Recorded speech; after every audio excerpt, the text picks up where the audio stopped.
So দেখো তোমরা অনেকেই কমেন্ট করছো যে দাদা প্লেলিস্ট কিভাবে তৈরি করব আর প্লেলিস্টের ফায়দা কি কি রয়েছে। দেখো প্লেলিস্টের ফায়দা অনেক রয়েছে, যেরকম ভিডিওতে ভিউজ আসার পিছনে, চ্যানেল র্যাঙ্ক করার পিছনে প্লেলিস্ট 50% ভূমিকা পালন করে থাকে। তো এই জন্য আমি সবসময় তোমাদের বলি, তোমরা যারা এখনও প্লেলিস্ট বানাওনি এখনই বানিয়ে নাও।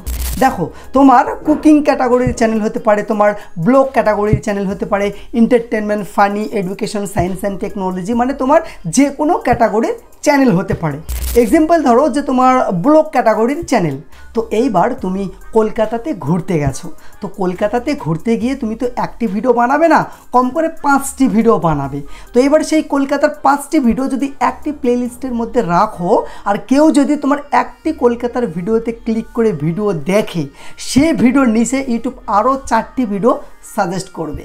কাউকে যদি সেই কলকাতার ভিডিওটি ভালো লেগে থাকে, সে কি করবে, নিচ থেকে তোমার আরও ভিডিও দেখবে। এতে কী হবে, তোমার ভিডিওতে বেশি পরিমাণে ভিউজ আসবে, ভিউজ আসলে কি হবে, ওয়াচ টাইম বাড়বে, ভিউজ আসলে সাবস্ক্রাইব বাড়বে, ভিউজ আসলে ইনকামও হবে, তাই না? তোমাদেরকে যদি আমি প্র্যাকটিক্যালিভাবে দেখাই, দেখো আমার WB ইউটিউব টিপস চ্যানেলে আমি 3টি প্লেলিস্ট বানিয়েছি। দেখো এই যে শেষের প্লেলিস্টটি হলো ইউটিউব ইন্ট্রোর একটি প্লেলিস্ট। তো এই প্লেলিস্টে দেখো 15খানা আমি ভিডিও অ্যাড করেছি। তো এবার এই প্লেলিস্টে যদি আমি ক্লিক করি, দেখো সব ভিডিওগুলি হলো কি ইউটিউব ইন্ট্রোর ভিডিও, মানে আমার চ্যানেলে আমি 15টি ইউটিউব ইন্ট্রোর ভিডিও অ্যাড করেছি, সেই ভিডিওগুলি এক এক করে আমি প্লেলিস্টে রেখেছি। কেউ যদি আমার চ্যানেলে ইউটিউব ইন্ট্রোর একটি ভিডিও দেখে, ঠিক আছে, সেই ভিডিওর নিচে দেখো ইউটিউব আমারই ভিডিও সাজেস্ট করাচ্ছে। কাউকে যদি এই ভিডিওটি ভালো লেগে থাকে, সে কি করবে, নিচ থেকে সেই রিলেটেড আরও ভিডিও পেয়ে যাচ্ছে, সে নিচ থেকে কিন্তু আরও ভিডিও দেখবে, তাই না? এতে কী হবে, ভিডিওতে বেশি পরিমাণে ভিউজ আসবে, তাই না? তো যাই হোক, প্লেলিস্ট তৈরি করা খুব সহজ, তোমাদেরকে আমি সহজ পদ্ধতিটি দেখাবো, এবং প্লেলিস্ট কিন্তু র্যাঙ্ক করা যায় সেটাও তোমাদেরকে আমি দেখাবো। তো দেখো সিম্পল প্রসেস রয়েছে, তোমরা কি করবে, সরাসরি ইউটিউব যে অ্যাপটি রয়েছে না, সেই ইউটিউব অ্যাপটি সিম্পলি ওপেন করবে। ওপেন করার পর নিচে দেখো এই যে এখানে দেখো ইউ বলে একটা অপশন, এইখানে জাস্ট ক্লিক করে দিবে।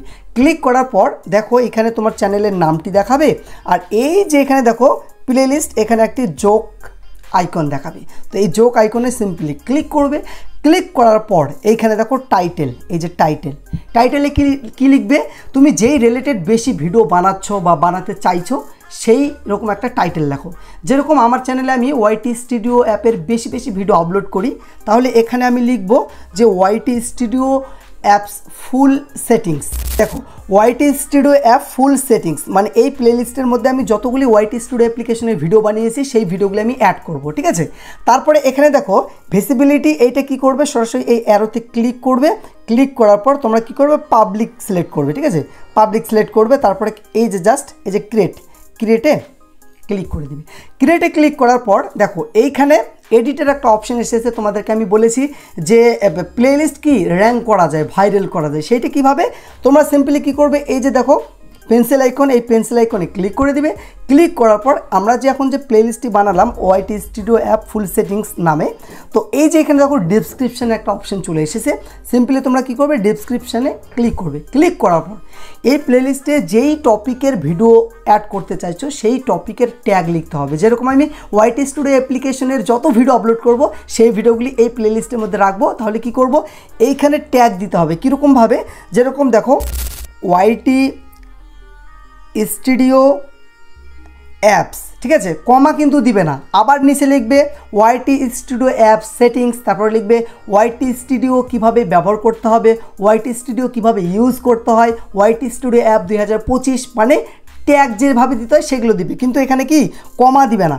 কমা দিলে কি হবে বলো তো, কমা দিলে কিন্তু ইউটিউব কমিউনিটি গাইডলাইন স্ট্রাইক চলে আসবে। কমা দিবে না, এক এক করে কিন্তু এভাবে নিচে লিখতে থাকবে, ঠিক আছে? এরকমভাবে এখানে 10-12টি ট্যাগ লিখবে, ঠিক আছে? আর কিছু করতে হবে না, জাস্ট এই যে নিচে দেখো ডানে ক্লিক করে দিবে, ঠিক আছে? ডানে ক্লিক করার পর আবারও এই যে দেখো সেভে ক্লিক করে দিবে। সেভে ক্লিক করার পর সরাসরি বেরিয়ে চলে আসবে, ঠিক আছে, বেরিয়ে চলে আসবে। বেরিয়ে আসার পর সরাসরি আবারও কী করবে, ইউটিউব অ্যাপটি ওপেন করবে। প্রথম থেকে দেখাচ্ছি, ইউটিউব অ্যাপটি ওপেন করবে।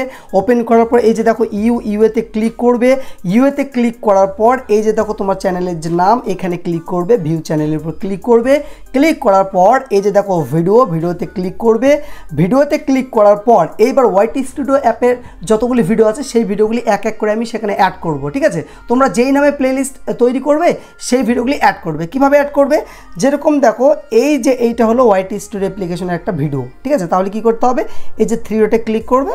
3 ডটে ক্লিক করার পর এইখানে দেখো এই যে সেভ টু প্লেলিস্ট, এই যে এখানে ক্লিক করো, সেভ টু প্লেলিস্টে ক্লিক করো। তাহলে এখানে দেখো এখনই যে প্লেলিস্টটি তৈরি করা হলো যে ওয়াইটি স্টুডিও অ্যাপস ফুল সেটিংস, এখানে রাইট দিয়ে দাও, ঠিক আছে। রাইট দাও, দেওয়ার পর নিচে দেখো এই যে ডানে সিম্পলি ক্লিক করে দাও, ঠিক আছে। এইরকমভাবে যতগুলি ভিডিও আছে যে রিলেটেড তুমি প্লেলিস্ট বানিয়েছো এক এক করে অ্যাড করে নাও। 3 ডটে ক্লিক করে অ্যাড করে নাও। তো এইবার যদি আমি এই যে প্লেলিস্টে ক্লিক করি, ক্লিক করার পর দেখো যে নতুন যে প্লেলিস্টটি বানা হলো, দেখো এই যে ওয়াইটি স্টুডিও অ্যাপস ফুল সেটিংস, এই যে একটি ভিডিও অ্যাড করা হলো, দেখতে পাচ্ছ। এইরকমভাবে প্লেলিস্ট তোমরা তৈরি করবে, ঠিক আছে। তো যদি তোমরা বুঝতে না পারো, বারবার বলি যে ইনস্টাগ্রামের লিঙ্ক আছে ডিসক্রিপশানে, তোমরা ইনস্টাগ্রামে গিয়ে আমাকে SMS করো, তোমাদেরকে আমি হাতে ধরে বুঝিয়ে দিব। তো যাই হোক, ভিডিওটি যদি ভালো লেগে থাকে অবশ্যই একটা লাইক করবে, বন্ধুদেরকে শেয়ার করতে একেবারে ভুলবে না। খোদা হাফেজ।